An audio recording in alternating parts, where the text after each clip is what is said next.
औरत का फैसला। नैतिक मूल्यों से ये कहानी भले ही आपको इंसाफ करती ना दिखे, लेकिन जिम्मेदारियों की नजर से देखेंगे तो शायद कुछ समझ में आए। ये क्या है बहू, सुबह से घर का काम करती रहती है, फिर ऑफिस जाती है और बच्चों में लगी रहती है। अरे ऑफिस क्यों नहीं छोड़ देती, या फिर घर के लिए कोई नौकरानी रख ले। कैसी बात कर रही है माँ? जानती तो है ना अभी इनके ऊपर कितना लोन है। थोड़ा ही सही मदद कर देती हूँ तो अच्छा लगता है, और अभी उनको मेरे पैसे की जरूरत भी तो है। सुधा चंदर को बचपन से प्यार करती थी। एक ही मोहल्ले में खेल कूद कर बड़े हुए दोनों। जहाँ सुधा संपन्न परिवार से थी तो वहीं चंदर का परिवार आर्थिक परेशानियों से जूझता ही रहा। लेकिन सुधा की जिद के आगे किसी की नहीं चली। सुधा, कल ऑफिस जल्दी जाना है और 2 दिन के लिए गुजरात ऑफिस के काम से भी जाना होगा। अरे कैसी बात कर रहा है बेटा, बहू को अगले महीने बच्चा होने वाला है, इस वक्त तो उसके साथ रहे। अरे कोई बात नहीं ना माँ, उनको जरूरी काम होगा, वरना मेरा चंदर ऐसे वक्त में मुझे छोड़कर कभी नहीं जाता। चंदर सुबह घर से निकलता तो आधी रात को घर में घुसता, वो भी शराब के नशे में। चंदर की माँ उसे खूब समझाती। अरे माँ, देख रही हो ना कितना कर्जा है सर पर, काम करना पड़ता है। दिन रात काम नहीं करूँगा तो घर कैसे चलेगा। अरे लेकिन बहू को भी तो देख लिया कर, इस हालत में भी घर का बाहर का सारा काम करती है। चंदर तो जैसे माँ की बात सुनकर भी अनसुना कर देता है। ऑफिस के बाद चंदर का फोन माँ के पास आता है। माँ, वो ऑफिस के काम से आज रात के लिए पास के शहर के ऑफिस जाना पड़ रहा है, कल सुबह आ जाऊंगा।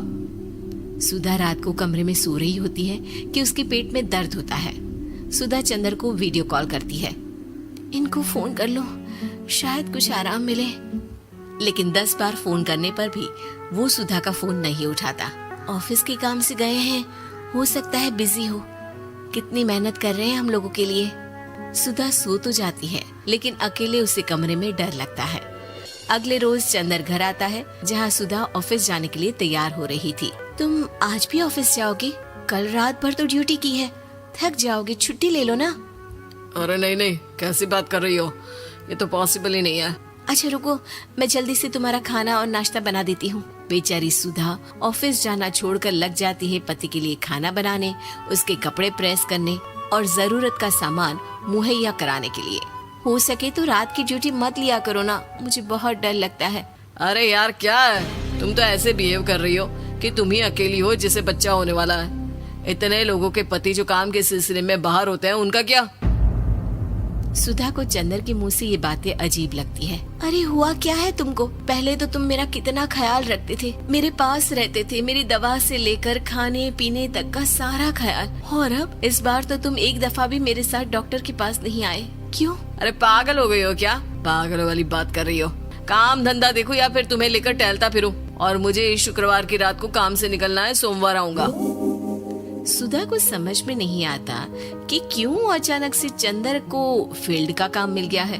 लेकिन एक दिन, सुधा, मैं और चंदर जरा एक रिश्तेदार के घर जा रहे हैं, तुम भी तैयार हो जाओ, घर में अकेली कैसी रहोगी। अरे नहीं नहीं, इस हालत में इसे लेकर जाना ठीक नहीं है। अरे लेकिन मैं ऑफिस भी तो जाती हूँ, फिर घर में अकेले। चंदर उसकी कोई बात नहीं सुनता। वो सीधा कार निकाल कर माँ को लेकर चला जाता है। सुधा घर के काम में लग जाती है कि अचानक उसकी नजर चंदर के बैग पर पड़ती है, जिसमें एक कागज दिखाई देता है। इनके कागज भी ना इधर उधर फैले होते हैं, एक भी खो जाएगा तो बवाल करेंगे। लेकिन जैसे ही सुधा वो कागज खोल कर देखती है तो वो सदमे में आ जाती है। दरअसल वो कागज नहीं, बल्कि चंदर और उसके ऑफिस में काम करने वाली लड़की चांदनी की गोवा की टिकट होती है। सुधा चंदर के बैग को खोलकर देखती है तो उसे होटल के बिल से लेकर महंगे गिफ्ट्स और दूसरे शहरों के टिकट मिलते हैं। सुधा को समझते देर नहीं लगती कि उसका पति किसी और लड़की के साथ है। चंदर के आने पर सुधा उससे बात करती है। अरे नहीं नहीं, ऐसा कुछ नहीं है, तुमको गलत फहमी हो गई है। लेकिन जब सुधा के सवाल तीखे हो जाते हैं तो चंदर को अपनी गलती माननी पड़ती है और वो सुधा से माफी मांग लेता है। सुधा फैसला कर लेती है कि वो चंदर को छोड़ देगी। बच्चे और सामान को लेकर वो घर से निकल ही रही होती है कि सास उसे रोकती है। कहाँ जाएगी बेटा, रुक जा। चंदर को सुधा का जाना खल नहीं रहा था। वो झूठे मुंह भी उसे रोकने की कोशिश ही नहीं कर रहा था। सुधा चंदर को देखती है और मायके चली जाती है। मायके में माँ कहती है, अरे ऐसे कैसे घर छोड़कर आ गई? कौन सा चंदर तुझे छोड़ रहा था? माफी तो मांग ली थी ना। देखो बेटा, बेटी डोली में जाती है और अर्थी में ही निकलती है। पर पापा, मेरा आत्मसम्मान, उसका क्या? आपने मुझे पढ़ाया लिखाया है, इस लायक बनाया कि मैं खुद का खर्चा उठा सकूं, बेटी को पढ़ा सकूं, एक अच्छा जीवन पाऊं। अरे लेकिन पति की जरूरत तो होती है ना सुधा दीदी, और अगर आपको नहीं है तो इस बच्ची का सोचो जो अपने पिता से इस कदर जुड़ी है। आने वाले बच्चे की सोचो जिसके आने से पहले ही आपने पिता का प्यार से दूर करने की सोच ली। सुधा फोन देखती है लेकिन चंदर का कोई कॉल नहीं होता। वो समझ नहीं पाती कि अपने आत्मसम्मान के बारे में सोचे या बच्चों के बारे में। मम्मी, हम नाना नानी के घर से दादी और पापा के पास कब जाएंगे? नहीं जाएंगे बेटा, अब यहीं रहेंगे। नहीं मम्मी, मैं पापा के पास जाऊंगी, मुझे दादी के साथ रहना है। और मेरे साथ? हाँ, आपके साथ भी तो, सबके साथ माँ। देखो सुधा दीदी, आपके सर पर पिता का साया होना जरूरी होता है। अपने घमंड के लिए पिता और बेटी को अलग मत करो। सुधा अब सामान उठाकर अपने ससुराल जाने लगती है, लेकिन मन में सवाल रह जाता है कि जिसे दुनिया घमंड समझ रही है वो उसका आत्मसम्मान था।